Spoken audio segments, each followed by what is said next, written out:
Oke, di sini bisa kita lihat pada materinya yaitu tentang pencatatan transaksi bersama dasar akuntansi tentang laporan keuangan sederhana.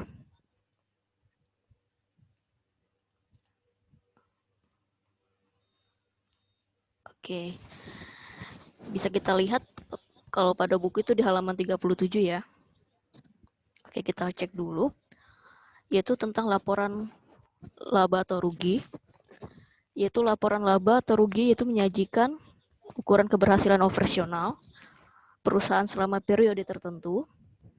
Dan dalam laporan laba rugi ini terdapat perincian seluruh komponen pendapatan serta beban perusahaan.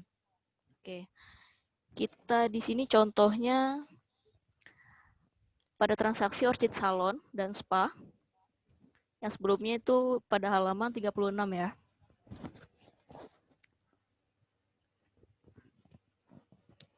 Oke, kita lihat di sini. Di sini kita tulis pada materi tentang laporan laba rugi ini yaitu tentang pendapatan. Jadi pada laporan laba atau rugi ini untuk mengetahui apakah perusahaan tersebut mengalami laba ataupun juga rugi. Untuk melihat perusahaan tersebut mengalami laba atau rugi, nanti kita bisa hitung yaitu tentang pendapatan, itu nanti dikurangi dengan beban usaha. Ya, untuk melihat apakah perusahaan tersebut mengalami kerugian atau memperoleh laba ataupun juga mengalami kerugian, nanti kita lihat di sini atau kita hitung yaitu pendapatan perusahaan tersebut kita kurangi dengan beban usaha. Ya, bisa kita lihat pada materi sebelumnya yaitu tentang Orchid Salon dan Spa. Yaitu laporan laba ruginya. Kita lihat dulu di sini ada pendapatan. Ya. Di sini untuk data pendapatannya kita lihat pada ikhtisar transaksi sebelumnya. Ya, jadi ada jumlah kolom-kolom itu nanti kita lihat di situ. Ya. Oke, kita lihat di sini. Pendapatan jasanya itu yang pertama. Atau di sini pendapatan usaha. Pada Orchid Salon itu sebesar 8 juta rupiah. Ya, bisa dilihat pada ikhtisar transaksinya.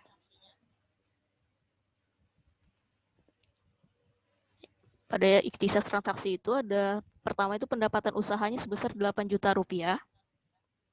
Ya.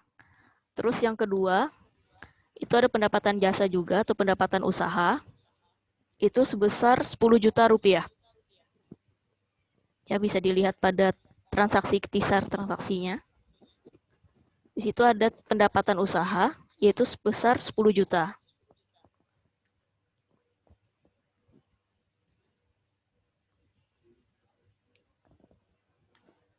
Dan pendapatan jasa yang terakhir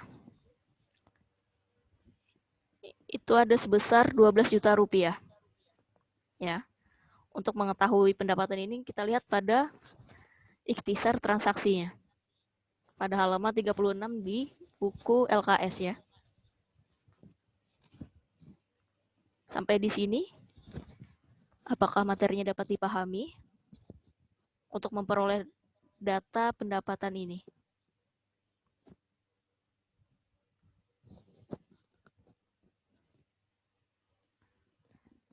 Setelah kita tulis semua hasil pendapatan tersebut, nanti kita tambahkan, ya, pendapatannya kita totalkan semuanya. Dari pendapatan jasa yang pertama itu ada 8 juta rupiah, terus yang kedua itu ada 10 juta rupiah, dan yang terakhir itu ada pendapatan jasanya sebesar 12 juta rupiah. Ya, bisa dilihat pada ikhtisar transaksi, itu ada keterangan pendapatan usaha. Ya, transaksinya. Yang pertama itu ada 8 juta rupiah, terus 10 juta rupiah, dan juga yang terakhir itu ada 12 juta. Ya, sampai di sini bisa dipahami ya? Bisa, Bu. Oke, nanti jumlah pendapatan ini kita totalkan terlebih dahulu. 8 juta kita tambahkan dengan 10 juta rupiah, dan terakhir kita tambahkan dengan 12 juta, maka diperoleh hasilnya yaitu 30 juta rupiah. Ya, hasil dari pendapatan jasa atau pendapatan usaha ini totalnya adalah 30 juta rupiah. Oke, sampai pendapatan, materinya bisa dipahami? Bisa. Oke, kita lanjut pada beban usaha. Ya, kita lihat di sini pada Orchid Salon dan Spa. Kita lihat transaksinya pada ikhtisar transaksi, yaitu beban usaha.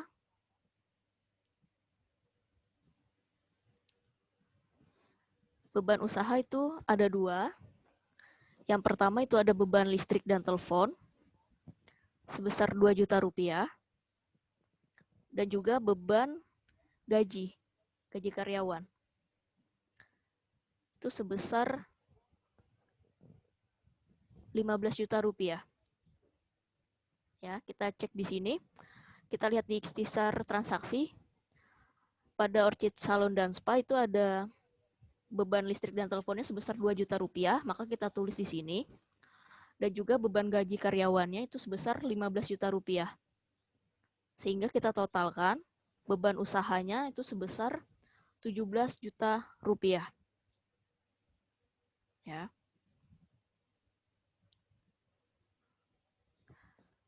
17 juta rupiah. Karena di sini tadi disebutkan dalam laporan laba rugi perincian komponen pendapatan serta beban usaha. Jadi untuk mengetahui perusahaan tersebut mengalami laba atau rugi, maka kita jumlahkan terlebih dahulu pendapatan, kita kurangkan dengan beban usaha. Ya. Jika pendapatannya lebih besar daripada beban usaha, maka akan diperoleh yaitu laba usaha. Ya. Karena lebih besar pendapatan daripada bebannya. Tetapi seandainya jika perusahaan tersebut mengalami beban yang lebih besar daripada pendapatannya, maka yang didapat itu adalah rugi. Ya, karena lebih besar beban daripada pendapatan. Ya. Untuk mengetahuinya kita bisa kurangkan terlebih dahulu bebannya dan pendapatan. Ya, Ibu tekankan lagi di sini jika pendapatannya lebih besar daripada beban, maka yang diperoleh itu adalah laba usaha. Ya. Jadi kita kurangkan terlebih dahulu yaitu pendapatan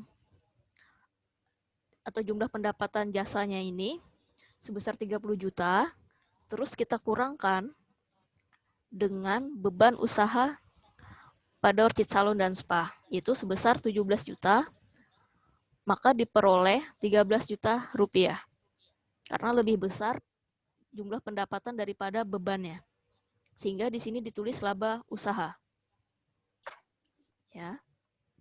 Sampai di sini bisa dipahami materi yang Ibu sampaikan? Ya. Mau bertanya, Bu. Oh iya, Kalau silakan. misalnya kalau jumlah pendapatan dan jumlah bebannya sama, dia namanya apa, Bu? Kalau sama, setahu Ibu sih jarang ya Ibu menemukan itu sama antara pendapatan beban itu. Pasti salah satunya ada yang lebih tinggi nilainya. Ya, Bu. Makasih, Bu. Oke. Bisa dipahami ya, Suan ya? Bisa, Bu, bisa. Oke. Sampai di sini apakah materi yang Ibu sampaikan bisa dipahami? Bisa. Bisa, Bu. Bisa ya. Oke, kita lanjut pada laporan perubahan modal. Bisa dilihat pada buku LKS itu pada halaman 38. Oke. Untuk datanya kita ngambil pada ikhtisar transaksi ya, yang sebelumnya kita bahas pada pertemuan sebelumnya. Sudah kita coba hitung juga. Nah, jadi di sini kita baca dulu ya. Oke, laporan perubahan modal itu menyajikan perubahan modal yang digunakan untuk membiayai kegiatan usaha perusahaan selama satu periode akuntansi. Oke. Jadi di sini datanya ada modal awal ya pada perusahaan tersebut. Terus nanti kita hitung yaitu tentang laba bersihnya, dan juga nanti ada data FRIFE atau pengambilan uang untuk keperluan pribadi. Ya. Jadi kita tulis terlebih dahulu modal awalnya berapa pada perusahaan tersebut. Bisa dilihat pada transaksi ikhtisar itu ya. Modal awalnya itu sebesar 150 juta rupiah. Dan kita lihat laba bersihnya tadi, ya. Karena di sini diperoleh laba, maka kita tulis itu labanya sebesar 13 juta rupiah. Ya. Karena di sini laba, jadi kita tulis 13 juta rupiah. Dan kita lihat di sini itu FRIFE atau pengambilan uang untuk keperluan pribadi. Pada ikhtisar transaksi itu tertulis sebesar 4 juta rupiah. Ya. Jadi laba bersih kita kurangkan dengan jumlah FRIFE atau pengambilan uang untuk keperluan pribadi, sehingga nanti hasilnya itu menjadi tambahan modal. Ya. Laba bersih dikurangi FRIFE itu diperoleh nanti untuk tambahan modal usahanya. Ya, sehingga modal akhirnya nanti yaitu 159 juta rupiah. Ya. Jadi kita kurangkan terlebih dahulu laba bersihnya dikurang dengan pengambilan FRIFE. Ya, untuk mengetahui tambahan modalnya itu berapa. Jadi nanti setelah kita dapat tambahan modalnya berapa, nanti kita tambahkan dengan modal awal perusahaan. Ya. Sehingga diperoleh yaitu modal 31 Januari 2019 itu sebesar 159 juta rupiah. Oke. Sampai di sini materinya apakah bisa dipahami? Untuk materi laporan perubahan modal bisa dipahami? Bisa Bu. Bisa ya. Oke. Ibu lanjut. Oke, yang terakhir itu ada neraca. Bisa dilihat pada buku halaman 38. Itu neraca melaporkan tentang jumlah saldo, harta, utang, dan juga modal perusahaan pada suatu periode tertentu. Oke, jadi di sini pada neraca itu kita akan lihat apakah harta itu sama atau seimbang dengan hutang dan juga modal usahanya. Jadi yang pertama kali itu kita hitung hartanya terlebih dahulu. Ya. Kita lihat di sini ada harta lancar. Harta lancar itu terdiri dari kas, piutang usaha, perlengkapan, dan juga sewa dibayar di muka. Ya, ini untuk harta lancarnya. Sedangkan untuk harta tetap itu adalah peralatan. Ya. Karena ini dibedakan antara harta lancar dan juga harta tetap. Oke. Yang pertama kita hitung terlebih dahulu yaitu tentang harta lancarnya. Kita tulis yang pertama itu ada kas. Bisa kita lihat pada transaksi ikhtisar itu jumlah kasnya sebesar 128 juta rupiah total akhirnya. Ya. Datanya kita tulis 128 juta rupiah. Oke. Setelah itu ada piutang usaha. Piutang usahanya hasil akhirnya itu adalah 4 juta rupiah. Ya. Pada data ikhtisar transaksi. Kita tulis juga sebesar 4 juta rupiah. Dan juga perlengkapan. Oke. Perlengkapan pada saldo akhirnya itu adalah sebesar 12 juta rupiah. Ya. Dan juga yang terakhir itu ada sewa dibayar di muka sebesar 35 juta rupiah. Ya. Ini data hasil akhir dari ikhtisar transaksi, saldo akhirnya Untuk data ini kita ambil dari ikhtisar transaksi. Ya. Setelah kita tulis harta lancarnya, yaitu kas, piutang usaha, perlengkapan, sewa dibayar di muka, nanti kita tambahkan atau kita total, sehingga kita dapat hasil jumlah harta lancarnya, yaitu sebesar 179 juta rupiah. Ya. 179 juta rupiah. Ini untuk harta lancarnya. Dan kita lihat di sini harta tetap, yaitu ada peralatan. Peralatan itu sebesar 40 juta rupiah. Ya. Kita tulis juga jumlah harta tetapnya sebesar 40 juta rupiah.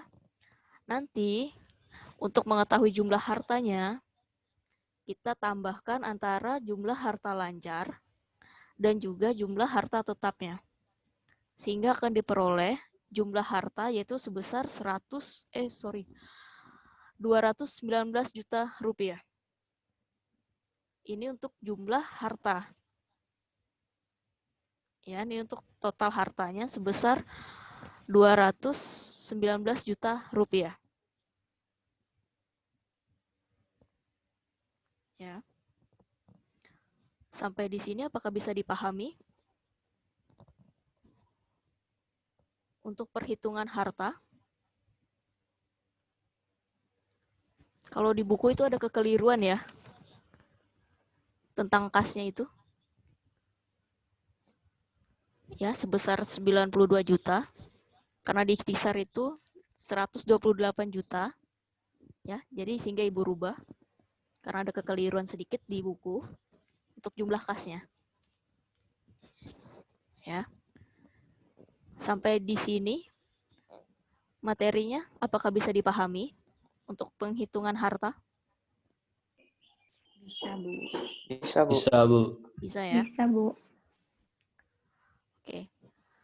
Untuk perhitungan utang dan modal, di sini bisa kita lihat yaitu ada hutang lancar. Ya. Kita lihat di sini pada ikhtisar itu ada hutang, yaitu hutang usaha dan juga hutang bank. Ya, ada 2 hutang. Jadi yang pertama kita hitung dulu yaitu utang lancarnya. Yaitu ada hutang usaha, bisa dilihat pada ikhtisar transaksi itu sebesar 15 juta rupiah. Ya, 15 juta rupiah ini sebagai utang usaha atau utang lancarnya. Dan juga di situ ada utang bank. Utang bank ini termasuk utang jangka panjang. Ya. Utang bank ini sebesar 45 juta rupiah. Ya. Jadi kita tambahkan antara hutang lancar dan juga hutang jangka panjang, yaitu ada hutang usaha sebesar 15 juta rupiah, ini totalnya, dan juga hutang bank sebesar 45 juta rupiah. Sehingga diperoleh jumlah hutangnya sebesar 60 juta rupiah. Ya, ini jumlah hutangnya. Karena di sini, sebelah kanan ini adalah penambahan antara hutang dan juga modal, maka kita tulis di bawahnya di sini ada modal. Itu modal pemiliknya sebesar di sini 159 juta rupiah, itu bisa dilihat pada modal ikhtisar transaksi, yaitu sebesar 159 juta rupiah. Ya, pada transaksi akhir itu, ikhtisar transaksi, pada saldo akhir yaitu 159 juta rupiah, kita tambahkan dengan jumlah hutangnya sebesar 60 juta rupiah. Sehingga didapat hasilnya yaitu 219 juta rupiah. Ya. Bisa kita lihat di sini antara harta dan juga hutang dan juga modal ini adalah seimbang. Ya, 219 juta rupiah. Sampai di sini untuk pengambilan datanya apakah bisa dipahami?